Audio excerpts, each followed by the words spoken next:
Welcome to But For Real, a variety show podcast co-hosted by two therapists who also happen to be loudmouth feminists. I'm Valerie, your resident elder millennial child-free cat lady. And I'm Emerson, your resident chronically online Gen Z brat. And on the show, we'll serve up a new episode every other week that will take you on a wild ride through the cultural zeitgeist, mental health, and beyond.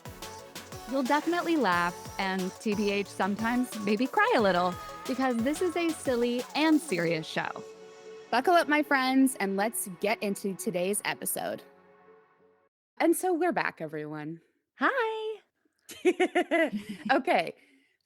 Fun-ish, interesting question. Something that I've been irresistibly asking anyone that I'm in a group with as of late, because I'm just a curious George. So I want to know, and this is a wordy question, but bear with me. So what is a trick or life hack or something that you do or have or use that is just so fucking good that you could get up in a room full of people and be like, guys, listen, this is so good. I wish you peasants knew about it. And I'm here to change your life indefinitely. So what is that thing for you?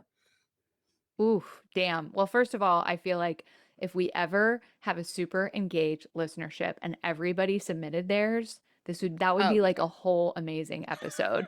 Yes. So mine is the hiccup trick. And it's funny because this came up in our Ooh. team chat just a few days ago. One of our team members was like, guys, help.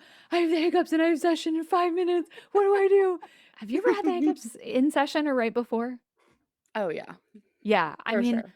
I I don't know if I've ever told you this, but when I was like in seventh grade, I created a list of the three things I hate most in the world, and they were fire ants, hiccups, and war.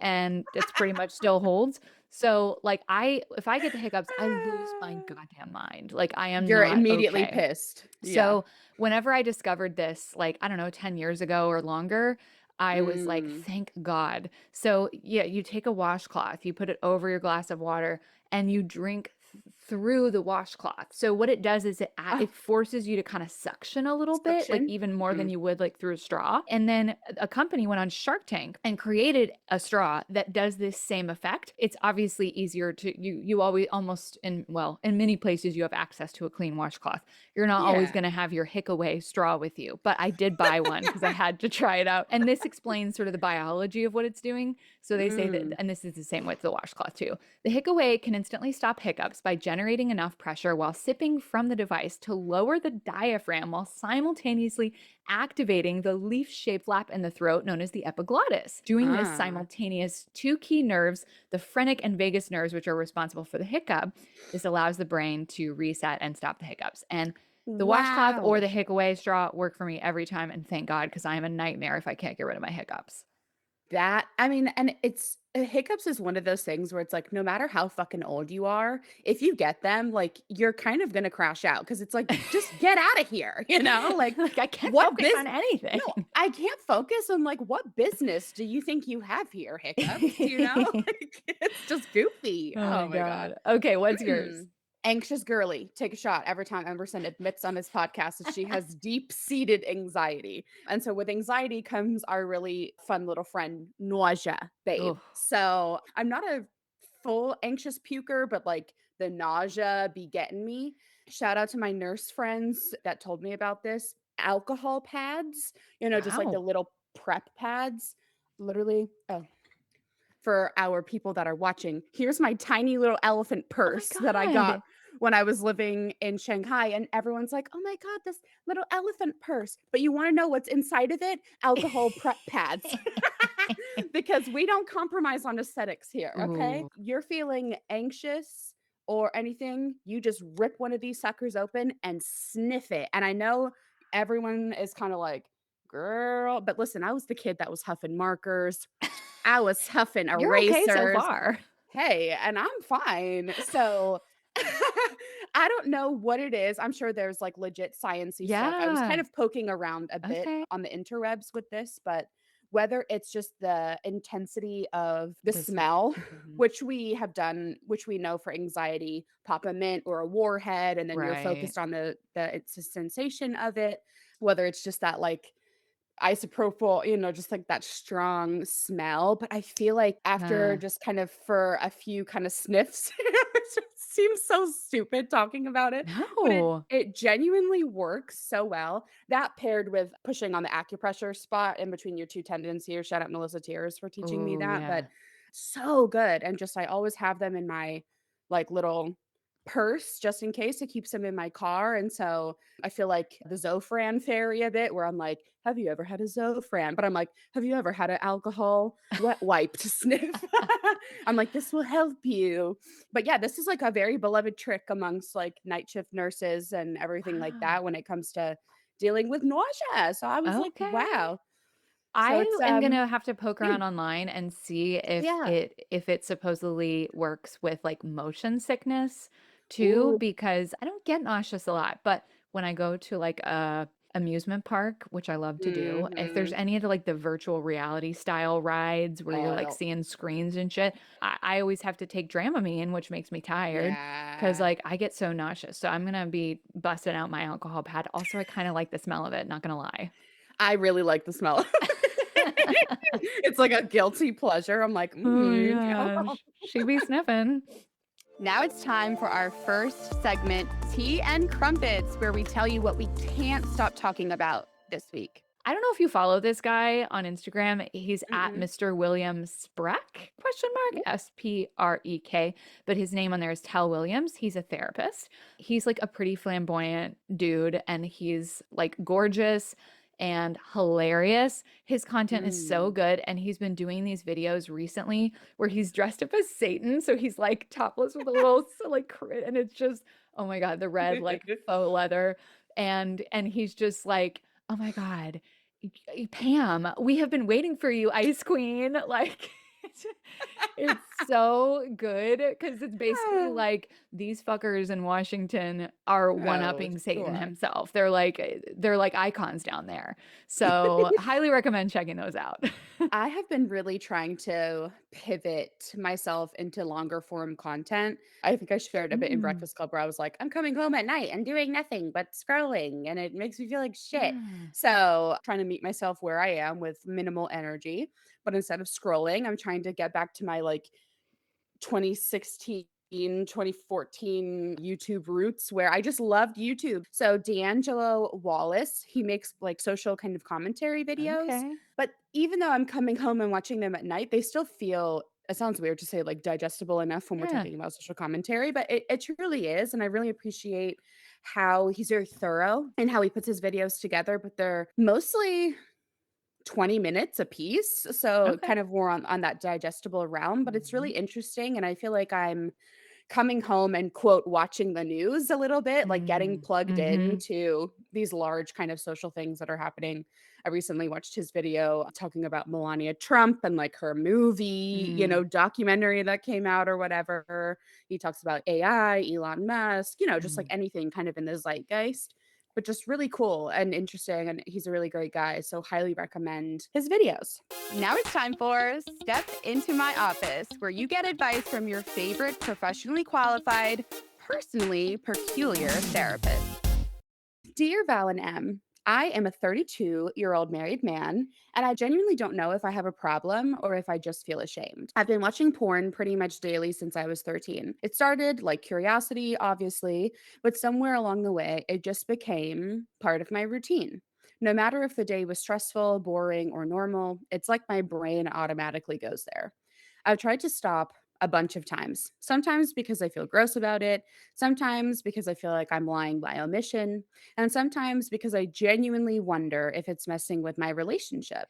But every time I quit, I last maybe 3 or 4 days before I go back to it, and it makes me feel even worse about myself. I haven't cheated on my wife, and I don't plan to, but I do fantasize about other people a lot, and sometimes it feels easier to be in my head than fully present during Mm. sex. A few weeks ago, she found my browser history, and now she keeps calling me a sex addict. She's Mm. hurt, which I get, but now I'm spiraling, wondering if she's right. Is this an addiction? Is this normal? Am I broken? I don't want to hurt my marriage. I also don't want to feel like I have to white knuckle my way through my own sexuality forever. Sincerely, stuck in the shame spiral. Oof. Wow.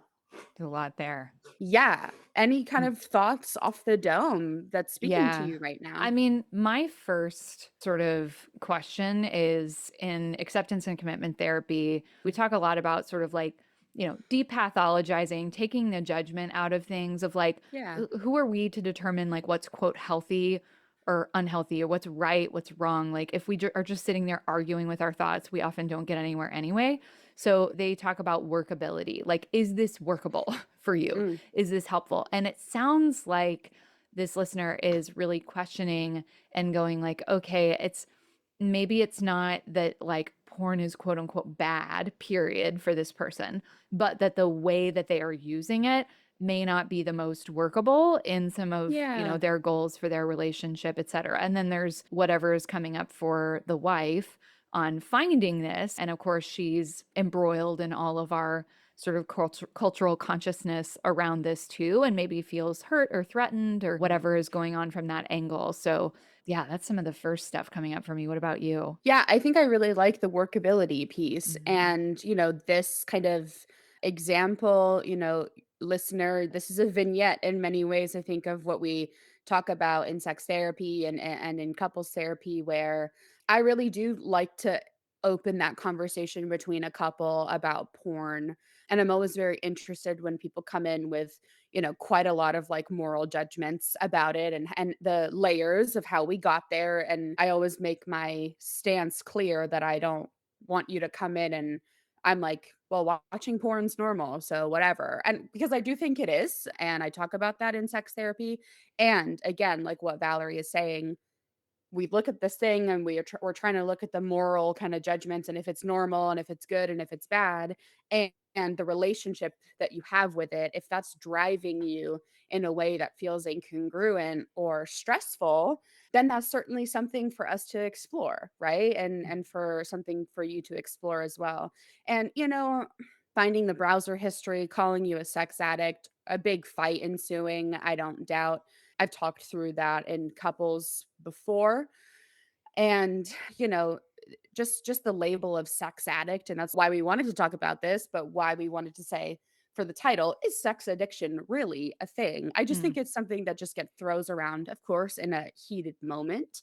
But I think especially when it comes to how embedded porn is into the culture of being a man. There is just like an interesting way that we talk about that and how we talk about men watching or utilizing porn that I think is a lot of the time pretty misunderstood. I'll throw men that bone. With Mm, I'm kidding. I'm kidding. so to So much speak. love.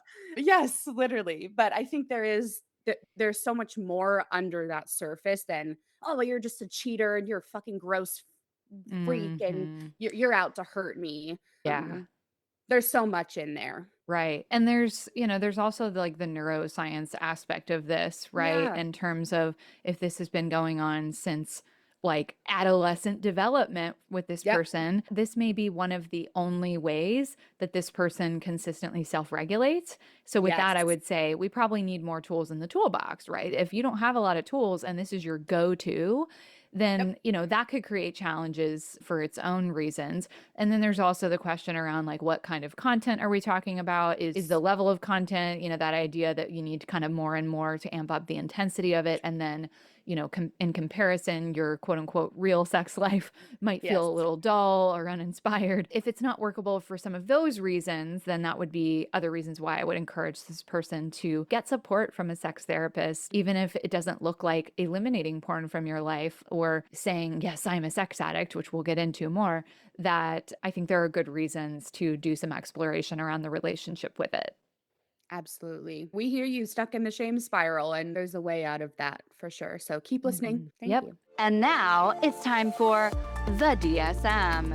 In our DSM, all varieties of dysfunction, spiraling, and meltdowns are welcome.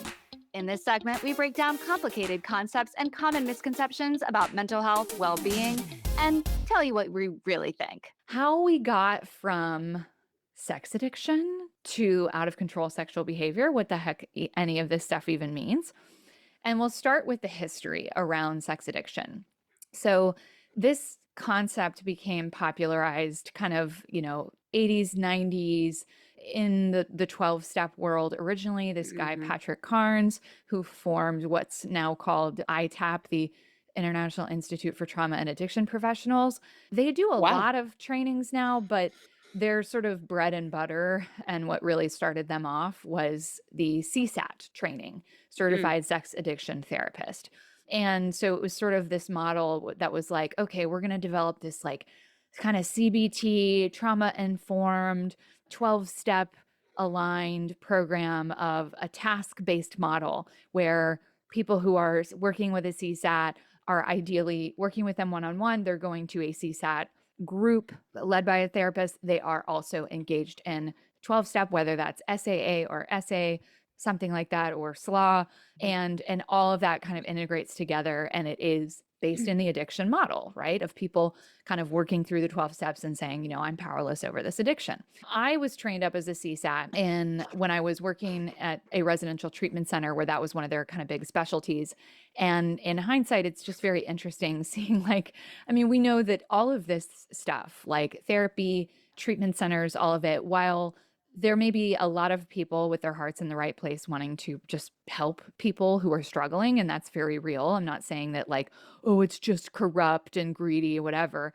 It is, they are industries, right? And Yeah. like any industry, there are going to be people who are looking at like what sells and how can I, generate more revenue for my organization.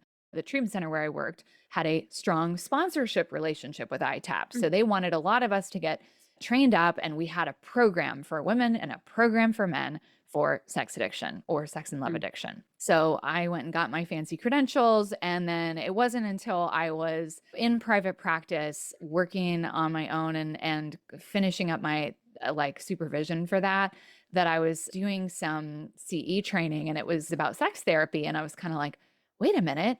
How is it that I know all I've done dozens and dozens of hours of training and, work in this one area of sex addiction, but I don't know how to help people with their general sexual health or other sexual challenges? That Mm. seems weird. So Yeah. that's what ultimately brought me into sex therapy training, where I learned about sort of the controversy between these areas of in the sex addiction field or in the sex therapy field. They kind of look a little suspiciously, which we'll get more into. But I just think it's very interesting that here in the South, where we are, there are, you throw a rock, hit a CSAT. I mean, maybe not quite that much, but there are a lot of CSATs here. And it's like this very, it goes unquestioned. It's like this very respected, like, oh, who has a CSAT? Who can see my client with porn addiction? And there are very few certified sex therapists. Mm. And to me, that has a lot to do with the religious sort of ethos here and getting to kind of then observe that and be curious about it and know that this is not how it is everywhere in the country. So, anyway, soapbox, I just want to say that if you have only ever been exposed to the sex addiction model, I invite you to kind of curiously examine that throughout this conversation. Okay, so back to sex addiction kind of as a concept. It's never been formally recognized in the DSM. They did consider adding hypersexual disorder, but it's because there's not sufficient empirical consensus and agreement around it as kind of a discrete mental health condition. They did not add it. It's usually put under like impulse control disorder if someone's getting treatment for that and using insurance coverage. The ICD-11, which is more the book that physicians tend to use, does have compulsive sexual behavior disorder under their impulse control disorders. And then the World Health Organization in 2019 said that defined that as persistent pattern of failure to control intense sexual impulses or urges resulting in repetitive sexual behavior for over at least 6 months, causing marked distress or impairment. So, like I mentioned, there are a lot of places where the term sex addiction used in sort of behavioral health, mental health care is just the unquestioned norm. But there are other terms too, like compulsive sexual behavior or out of control sexual behavior, which is there's a whole book for clinicians written by Doug Braun Harvey and Michael Vigorito, which is an excellent, and we'll kind of talk about what that really looks like in contrast. Or, you might hear problematic sexual behavior. So it's not about saying that, oh, well, we don't believe in sex addiction, therefore, like all these behaviors are just fine. Like, absolutely not. There are times where Sure. these behaviors are like wrecking people's lives and they're deeply distressed about it. But it is just challenging. Like, is the addiction model the one right and correct way of examining this? The other thing too is that the concept of addiction means that, okay, it's sort of inherently pathologizing and it's identity based of like once an addict, always an addict. So I've got to Sure. like be remain in this 12-step program for the rest of my life and identify as an addict. And if I don't, I could slip back in to the behavior. There's another book that's more written, not necessarily just for clinicians, but for anyone by David Lay called The Myth of Sex Addiction. And so I pulled just a little snippet here describing the book. So he's a clinical psychologist and he's contending that this label is driven by moral judgments, the label of sex addiction, driven by moral judgments and economic factors, and that it Mm. pathologizes normal male sexuality by judging it against female norms while ignoring underlying issues like relationship problems or other compulsions. So he does advocate for holding people accountable for their choices, not necessarily looking at it like, oh, you just have this disease, this sort of like internalized demonic force that is like in control of you. And then, of course, all the gender stuff is interesting too, because of course, there are females who also struggle with sexual acting out or tend to be more in the sort of gender norms in the sex and love addiction realm of the 12 Yes. step world. Mm. Thank you for just like all of that background. I think it's so important. And I don't know, I really I think this topic is so interesting. And I'm still such like a baby in the sex therapy world. And I know Valerie feels very passionate about this. So I was like, she's gonna come in here with the sauce, honey. So let's keep expanding, right? And you may see us saying like OCSB, out of control sexual behavior, anything just to Mhm. shorten it. But so of course, as opposed to the, kind of quote clinical disorder, where framing out of control sexual behavior, and that's the term that I'm choosing to use, being framed as that behavioral problem within the normal range of sexual expression. So, like Val was saying, kind of rolling into the sex therapy world where it's like, oh, there's way more in here when it comes to looking at the health, sexual health alternatives. And then, of course, we're looking at the conventional thinking about assessing problematic sexual behavior, of course. So, we're looking at kind of coining it more as that behavior problem than that process addiction or a psychosexual disorder, as maybe some other verbiage that you would see. So, promoting those sexual health principles to envision and guide behavior change, which is really important. So, some just common features to include in here. So, we're looking at recurrent or intense sexual fantasies, urges, or behaviors, repeated unsuccessful attempts to reduce that behavior.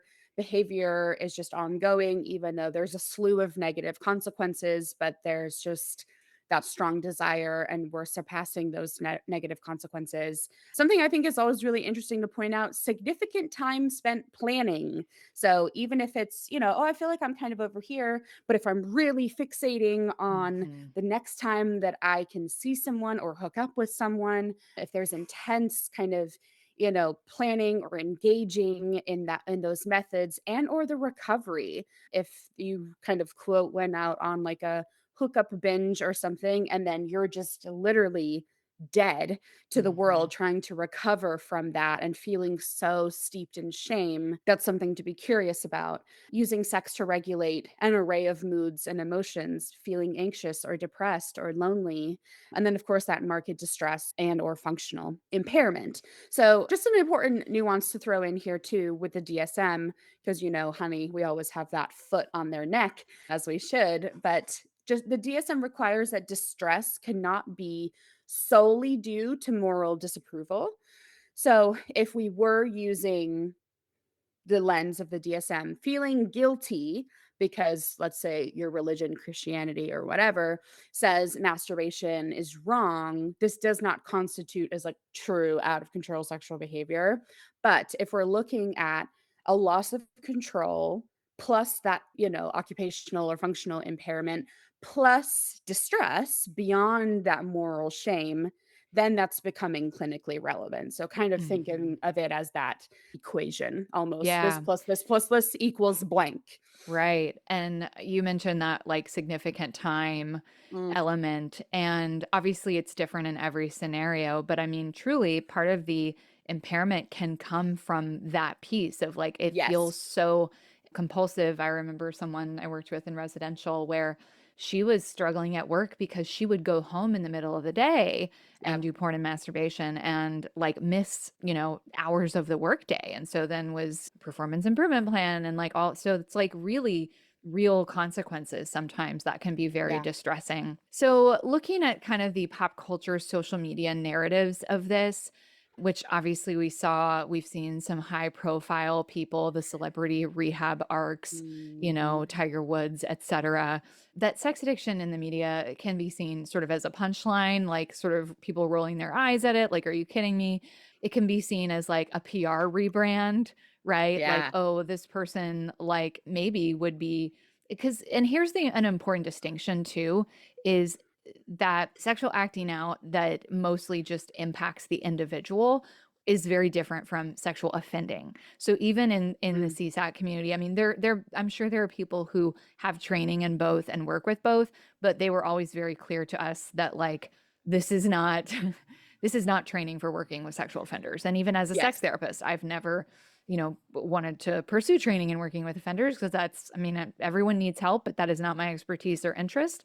And so it is curious if we're talking like men or people in very, very powerful, privileged positions, then we could see how potentially maybe there is some either offender behavior or just taking advantage of people in lesser powerful positions Mm. and sort of using addiction as like, oh, this is why they did this, right? So that PR kind of spin or like mitigating a scandal, right? So that's not to say that that's always the case. Like maybe there's a time where someone genuinely is in distress, or it might just be, oh crap, this person got caught. And now we've got to like craft a narrative that makes people feel more empathetic about their situation. And then Yeah. as far as social media, then brings in all of the TikTok therapists diagnosing strangers whose stories they don't actually know, Yep. influencers who are calling high libido addiction like in the trad wife sort of like, oh my god, yeah. So there's all kinds of like things that get pathologized just because they are outside of the sort of whatever is considered to be the norm in that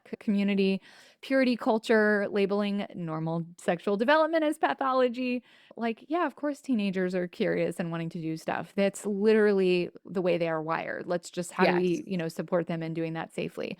Porn discourse oscillates between, yeah, like this is empowering. And I see the same for like the sort of, pole dancing burlesque sort of world. Mhm. This is empowering versus this is either, porn's destroying your brain or these things are, actually cutting women down. And it's just very interesting. So very kind of chaotic messaging that you never quite know. It's like it requires a lot of groundedness in your own values and your own experience because otherwise it's very easy to sort of see one of these things and be like, well, wait, that's not, I thought this. So just, be mindful that you are your own best filter. There's emerging research that explores how porn use is interpreted differently depending on moral frameworks. So again, we're not saying that it's like harmless all the time because it's not, right? Some research tells Mhm. us that it really can have serious impacts in certain ways.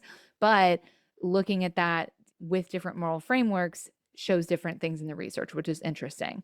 It's, OCSB is not about like, oh, if you have high desire, you have, then you're doing this compulsively. It's about, whether you feel agency over your own behavior and whether your patterns of behavior are harming your life and causing negative consequences. Let's get into, like we were saying, kind of how this differs, right? I feel like also what's really important about this conversation is that through media or anything, it's very, or even just how I've talked to people that have been involved in SLAW, which is a 12-step sex and love addiction, if you don't know the catchphrase, because I was like, slaw, like Right. coleslaw, what we talking about?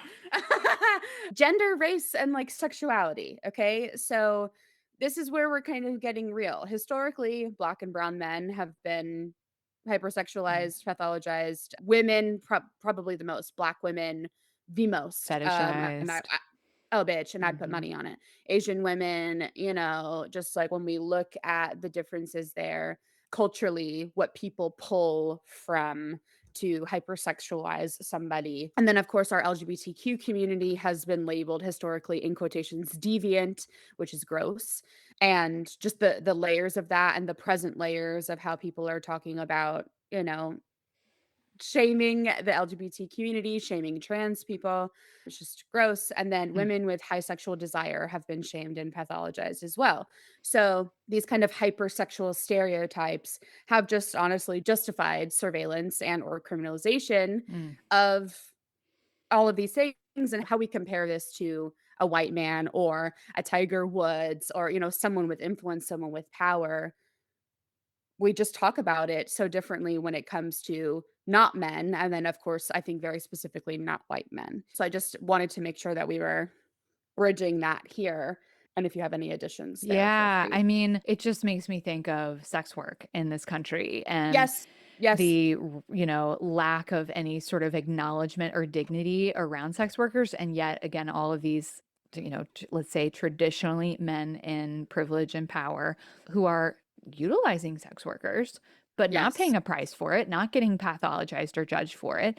And so, yeah, obviously there are other places in the world that have more rights for sex workers. And Yep. this episode, this is just a kind of a small sidebar. We could have a whole episode, I'm sure, but just looking at how the people in those positions are the ones who are getting pathologized and even criminalized for that work, not the people who are holding a lot of privilege and power. Yes. Yeah, and that being able to look at sexual behavior, again, something that is liberatory in one context versus something else where it could be survival based coping. Some of the research that we pulled for this episode and we'll have plugged in the show notes, but sexual minority men report higher rates of OCSV symptoms because of a possible link to minority stress theory and Yes. trauma. Here, again, this kind of ability to have a survival based coping rather than it being liberatory. And I talk a lot, especially amongst my friends in the queer community, with gay men in particular, and just how embedded addiction and sex has been for certain members of the queer community when you're a gay man.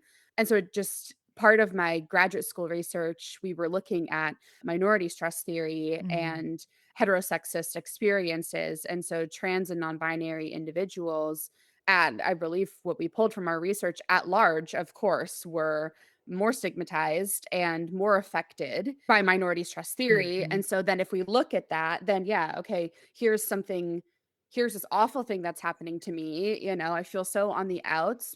I'm feeling othered constantly. And so here's one of the only ways I know how to go cope with that, which is have sex or use drugs and alcohol to soothe that. And then I'm not cared for. I'm considered a whore or a mm, drunk or whatever by the culture or by the people in my life. So we cannot diagnose behavior outside of context. mm. And it's just so important to me that we're really looking at the differences and how we talk about sex for some people where it is privileged and it's able to be liberatory, and then for other people it has never been liberatory, it has just been survival. Yeah, and one thing that I want to talk about as we start to shift into what actual treatment for OCSB really looks like if we're Yeah. not just taking a pure sort of addiction lens and model with it. Obviously, the workability piece that I mentioned earlier around like, is this behavior working well for you applies to the Sure. treatment side of it too. So, like, if you are getting so much value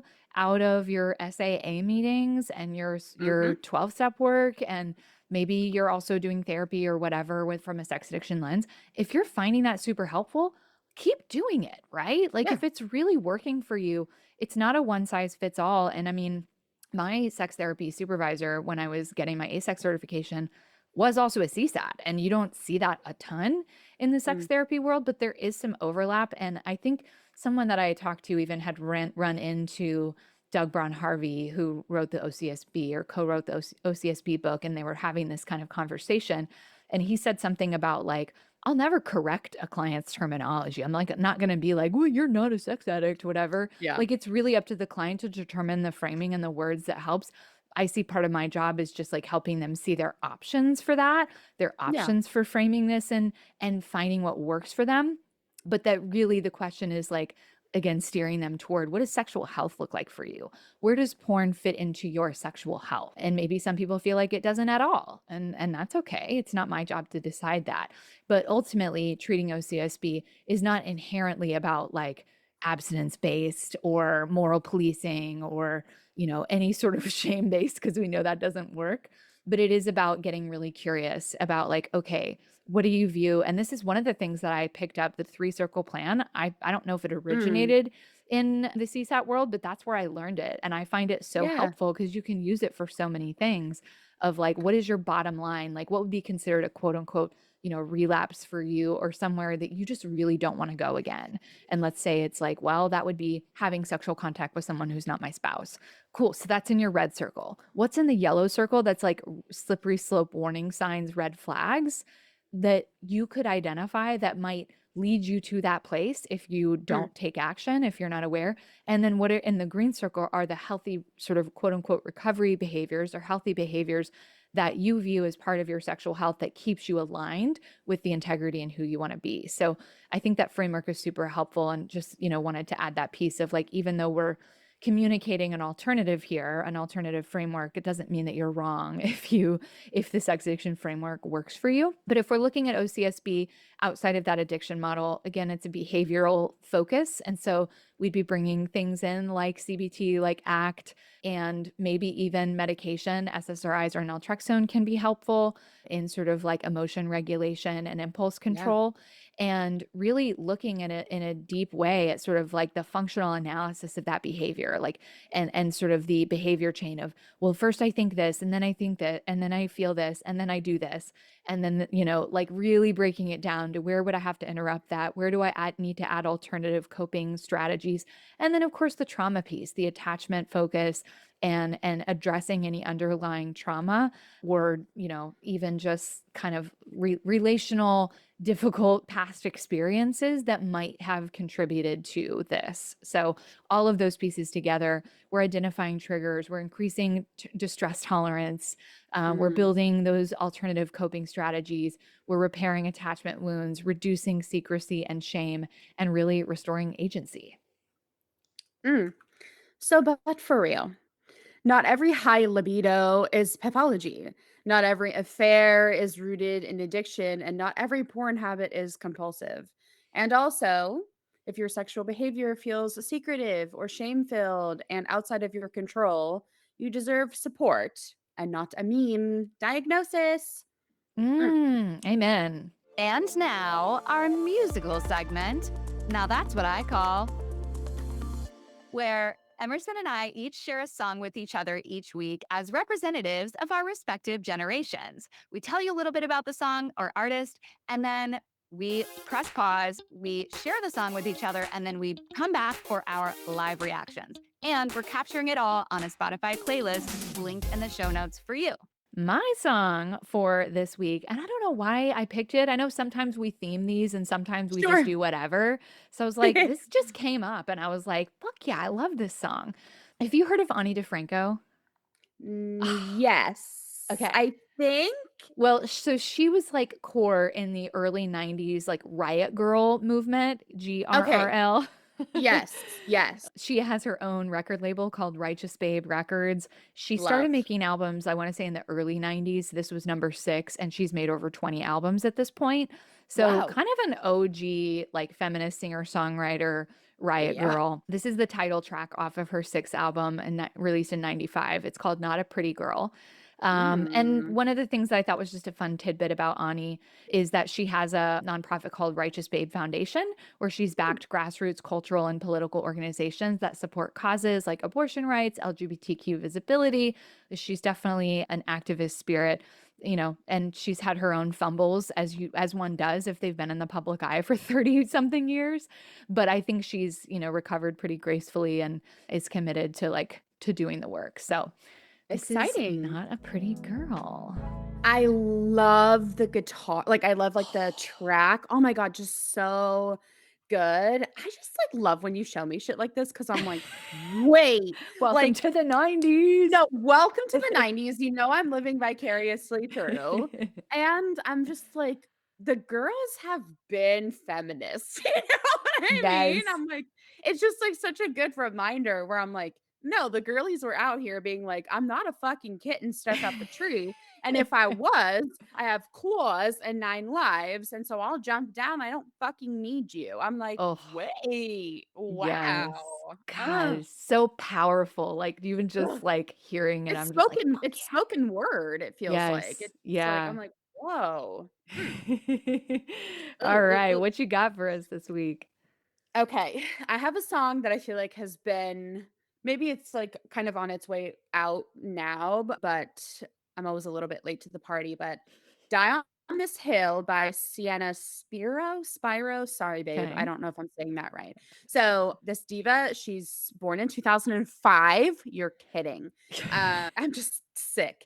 Hails from the UK. So I would say like she's having her TikTok moment. This has been considered her breakthrough song. It was released in October of 2025. She states that this song is about stubborn love, knowing you should leave but not wanting to. She says this song has been, quote, a constant theme throughout her life, adding, I didn't write it about one specific story, more rather about a lifetime of stubbornness and showing up for people that never did for me. So everyone is really enjoying her Amy Winehouse meets Adele vibes. And just, girl, me too. The fuck? Like, I'm so Mm. excited to watch this video. I love her sound. So I just love it when a diva kind of like enters the internet ether. I'm like, wait, let's go. There's like this new Ooh. girly here. So I'm excited for you to watch. Okay, there's like so much to unpack there because first of all, just like stunning voice, Oh my stunning God. aesthetic, like feel like you're dropped into, 1950. And Yes. then she has this like genderless stuffed ex or partner that she rips to shreds at one point? Question mark. Yes. I Oh just can't. God. I think her, yeah, her aesthetic feels very Amy to me. And Yeah. like, I'm historically just like I've loved Amy Winehouse my entire life, but I don't know, just she just has grit, man. I just Yeah. really enjoy that lately with the in the sea of the pop girls. So I'm Yes. excited that you got Gorgeous. to her other she has another song, You Stole the Show. Mm. Recommend that one highly too. Okay. Cool. Mm. And I noticed that video was posted 3 Yay. weeks ago and already has 3.8 million views. Yes. The hell? Oh my god. She's beloved. And now, for our last segment of the show, welcome to Fire Dumpster Phoenix. It is rough out there, y'all, and we need all the hope we can get. It's time to go dumpster diving for some positive news and rise from the leftover Happy Meal ashes together.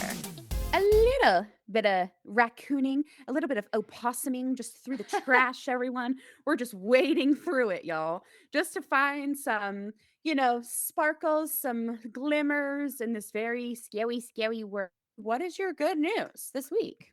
Okay. So there's this like progressive magazine called The Nation, and they nominated the city of Minneapolis for the Nobel Peace Prize, which is so cool. It's in their Wow. March 2026 issue, and I'll just read a little bit. It's not that long of an article, but I'm not going to read the whole thing. So I'll just read a little Yeah. snippet of this. It says, to the distinguished members of the Norwegian Nobel Committee. As longtime observers of struggles to establish peace and justice in the United States and around the world, and as editors of a magazine that is proud to have included several Nobel laureates on our editorial board and masthead, including the Reverend Dr. Martin Luther King Jr., we are honored to nominate the city of Minneapolis and its people for the 2026 Nobel Peace Prize.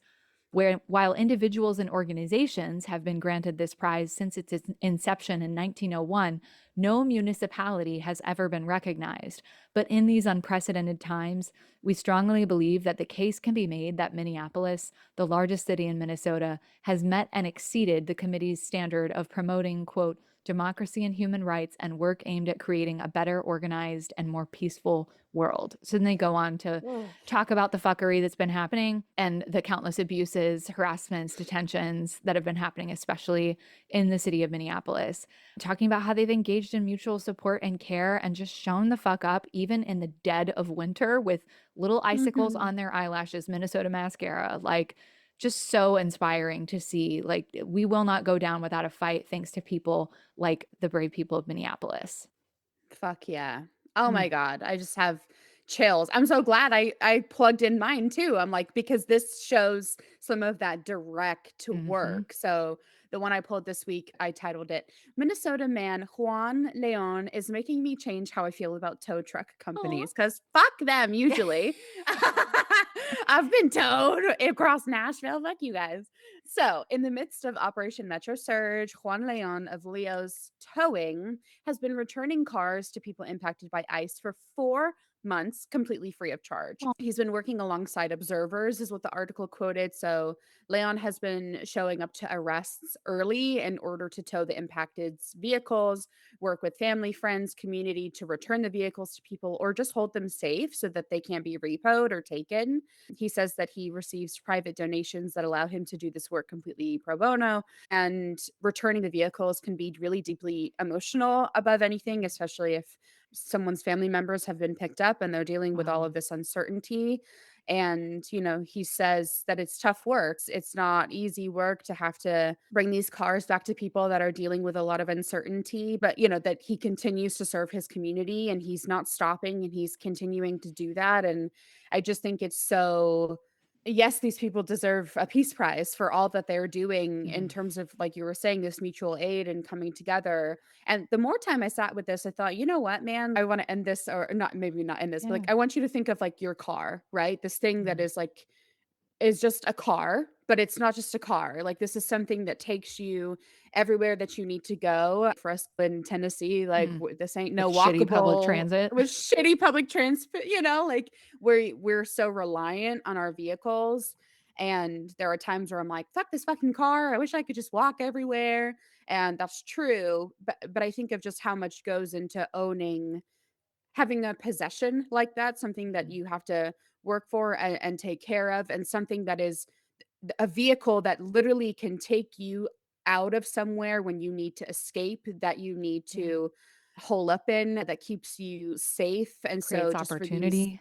creates opportunity, man. And I just think, oh my God, I can foresee somebody being like, he's just giving people's cars back. It's not just about the fucking car. Right. It's about giving people something that they've worked damn hard for, giving them, helping them have something that they've worked for and that they deserve. And when you're being stripped of your identity and your rights and your basic fucking freedoms as someone that lives here, it's not just a car. So mini Mm. soapbox, but I just felt really strongly about this article. And Yeah. yeah, good fire dumpster Phoenix for today. Shout out Mm. people of Minnesota. We Hell we yeah. see y'all.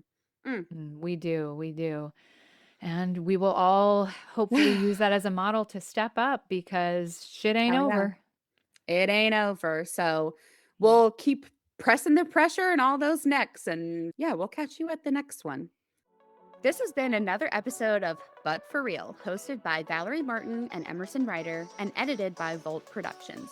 But For Real is produced by the Gaia Center for Embodied Healing. The Gaia Center offers individual, couples, and group therapy for clients across Tennessee and in person in our Nashville office, as well as coaching and other programs for clients worldwide. For show notes or to learn more about our work, visit GaiaCenter.co or find us on Instagram at The Gaia Center and at But For Real Pod. But For Real is intended for education and entertainment and is not a substitute for mental health treatment. Also, since we host this podcast primarily as humans rather than clinicians, we are not shy about sharing our opinions here on everything from snacks and movies to politicians and social issues. Thanks so much for listening to this episode. See you next time, bestie!